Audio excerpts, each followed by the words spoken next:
Hello to all my dear students, मेरा नाम है अभिषेक त्रिपाठी। आप लोग जानते ही हो वैसे भी। और आज मैं आ गया हूँ फिर से हर रोज की तरह फिर से एक नया वीडियो लेके आप लोगों के सामने, ठीक है।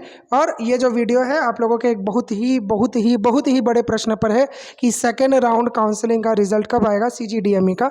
तो उसका जो आंसर है आपको यहाँ पीछे देखने को मिल रहा है। क्या देखने को मिल रहा है? यहाँ लिखा हुआ है नीट UG शेड्यूल फॉर 2022, ठीक है, ये दिख रहा है।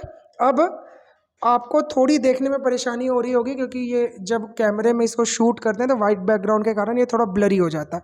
तो मैं आपको पढ़ पढ़ के सुनाऊंगा। इसको समझने के पहले एक चीज़ समझ लीजिएगा कि क्या होता है ना, हर बार MCC जो होती है वो हमेशा फर्स्ट राउंड स्टार्ट करती है क्योंकि ये नेशनल लेवल का काउंसलिंग है और क्योंकि एग्ज़ाम एक है और सेम एग्ज़ाम के बेसिस पे आपको पूरे इंडिया के कॉलेजेस मिलने वाले हैं इंक्लूडिंग एम्स। तो MCC का फर्स्ट राउंड होता है, ये आप लोगों को वैसे पता होगा।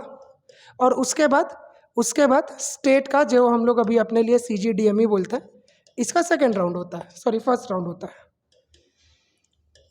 ठीक है। अब ये दोनों हो चुके हैं। इसके बाद MCC का सेकंड होता है। और हर बार जब भी आप MCC के नीट काउंसलिंग का शेड्यूल देखेंगे तो उसमें आपको क्लियरली दिखेगा सेंट्रल काउंसलिंग का और स्टेट काउंसलिंग का डेट मेंशन होता है, ठीक है। अब इसके बाद MCC जो है वो सेकंड राउंड करती है और फिर से जो CGDME है वो सेकंड राउंड करती है। अब देखिए कि जब भी काउंसलिंग होती है उसके अलग अलग स्टेप्स होते हैं। पहला स्टेप क्या होता है कि आपका रजिस्ट्रेशन किया जाता है। तो registration state counselling body MCC के पहले करवा सकती है, रजिस्ट्रेशन करने में दिक्कत नहीं है। कभी कभी रजिस्ट्रेशन हो जाता है, बहुत सारे स्टेट करवा लेते हैं, लेकिन हमारे छत्तीसगढ़ वाले बोलते हैं नहीं MCC जब कराएगी तभी कराएंगे, रजिस्ट्रेशन में दिक्कत नहीं है। लेकिन सीट अलॉटमेंट के बाद जो एडमिशन का प्रोसेस होता है वो सारी चीज़ें MCC के बाद ही होती हैं हर बार, ताकि एक सीक्वेंस बना रहे, सीक्वेंस ना बिगड़े और सीट जो है डबल अलॉटमेंट में ना चली जाए, ठीक है। तो इसीलिए क्या किया जाता है, MCC की तरफ से अपना खुद का मतलब ये जो सेंट्रल काउंसलिंग लिखा हुआ है इसके ऊपर पूरा अधिकार किसका होता है, ये MCC का होता है। और ये स्टेट का किसका होता है, जैसे हमारा स्टेट है तो इसके ऊपर CGDME का अधिकार होता है। तो ये जो डेट्स लिखी होती है सेंट्रल काउंसलिंग में, चाहे आप ऑल इंडिया कोटा के लिए करें या फिर आप सेंट्रल इंस्टीट्यूट्स के लिए करें, किसी भी लेवल के लिए करें, तब आपके पास यहाँ पर जो डेट लिखी होती है ये फिक्स डेट होती है ना। ये फर्स्ट राउंड की काउंसलिंग का date, last joining date, first round counselling start date और इसके बाद इसका लास्ट ज्वाइनिंग डेट, ये सब कुछ कहाँ पर लिखा हुआ होता है, ये सब कुछ एकदम फिक्स्ड यहाँ लिखा हुआ होता है। और बगल में आप देखिएगा कि यहाँ पर एक टेंटेटिव डेट लिखी होती है। क्या लिखी होती है कि अगर फर्स्ट राउंड की काउंसलिंग करवानी है स्टेट को तो 17 अक्टूबर से लेकर 28 अक्टूबर के बीच में करवा लेनी है। ये टेंटेटिव डेट कहलाता है। टेंटेटिव डेट का मतलब कि MCC चाहती है कि इतने टाइम तक आप करवा लीजिए, ठीक है। इतने टाइम तक करवा लेंगे तो जनरली स्टेट क्या करती है 24-25 तारीख तो करवा लेगी इसको, ठीक है। ये कोई फिक्स डेट नहीं है, ये एक सजेशन है फ्रॉम MCC और इसी के अकॉर्डिंग लगभग इन्हीं डेट्स के बीच में हर स्टेट अपना काउंसलिंग कंप्लीट कराती है, ठीक। सेम चीज़ सेकेंड राउंड के लिए होता है, सेम चीज़ मॉपअप राउंड के लिए होता है, सब कुछ स्टे वैकेंसी के लिए भी सेम प्रोसेस होता है कि MCC अपना एक फिक्स डेट लेती है और उसके बाद जो स्टेट होता है उसके लिए एक टेंटेटिव डेट रिलीज कर देती है, ठीक है। अब सेम चीज़ यहाँ सेकेंड राउंड में है। सेकेंड राउंड में आपको दिख रहा होगा कि 2 नवंबर से 14 नवंबर तक ऑल इंडिया कोटा और सेंट्रल इंस्टीट्यूट सबके लिए क्या हुआ, सबके लिए सेकेंड राउंड काउंसलिंग स्टार्ट हुई। इसके बाद लास्ट डेट ऑफ ज्वाइनिंग क्या दिया गया है, 22 नवंबर, जो कि अभी परसों की बात है ना, परसों लास्ट डेट था। तो जब तक MCC से अलॉटेड सारी सीट्स में एडमिशन क्लियर नहीं हो जाता कि कौन सा बच्चा एडमिशन ले रहा है और कौन सा बच्चा अपनी सीट छोड़ रहा है, तब तक स्टेट उसको सीट कैसे देगी। तो इसके बाद ही स्टेट का हो सकता है।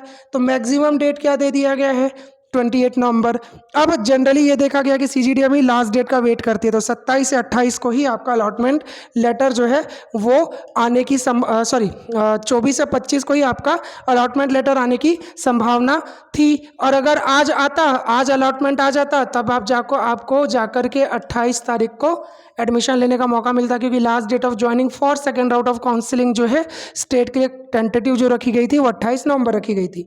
अब CGDME इस डेट को बढ़ा सकती है अपनी तरफ से, ये उनका टेंटेटिव है। अगर ये 28 को 31 भी कर लेती है, 1 तारीख कर लेती है तो कोई दिक्कत नहीं है, बस इस तरफ कुछ क्लैशिंग नहीं होना चाहिए, ठीक है। तो अगर इस तरफ किसी भी प्रकार का क्लैशिंग नहीं हो रहा है तो अगर स्टेट अपना डेट इंक्रीज भी करती है तो कोई खास दिक्कत नहीं होती है, यहाँ तक ठीक।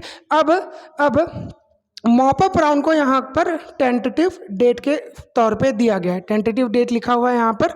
अभी ये याद रखिएगा कि 28 नवंबर किसकी तरफ से है, एमसीसी की तरफ से है। तो हम लोग ये मान लेते हैं कि 1-2 दिन में अलॉटमेंट लिस्ट आ सकता है। इसके अलावा आप लोगों को पता होगा कि एक और चीज़, हाई कोर्ट की तरफ से एक नया ऑर्डर आया जिसमें 6 बच्चे जिनको काउंसलिंग से बाहर कर दिया गया था उनको फिर से काउंसलिंग में पार्टिसिपेट करने का मौका मिला है, और वो 6 बच्चों का जो भी रैंक होगा उसके आधार पे उनको सीट अलॉट की जाएंगी। और इस प्रोसेस के कारण भी जो अलॉटमेंट लिस्ट है वो रुकी हुई है। तो कब तक अलॉटमेंट लिस्ट आ जाएगा, जो कि सबके सब पूछे जा रहे हैं, तो मुझे लगता है आज 24 है, मैंने एक 26 तक का टाइम लेके सोचा था कि 26 अक्टूबर तक आ जानी चाहिए, और जहाँ तक ऐसा लग रहा है 26 को ही आने वाला है या 25 को, आज कल या परसों, ये 3 दिन में अलॉटमेंट लिस्ट आ जाएगी।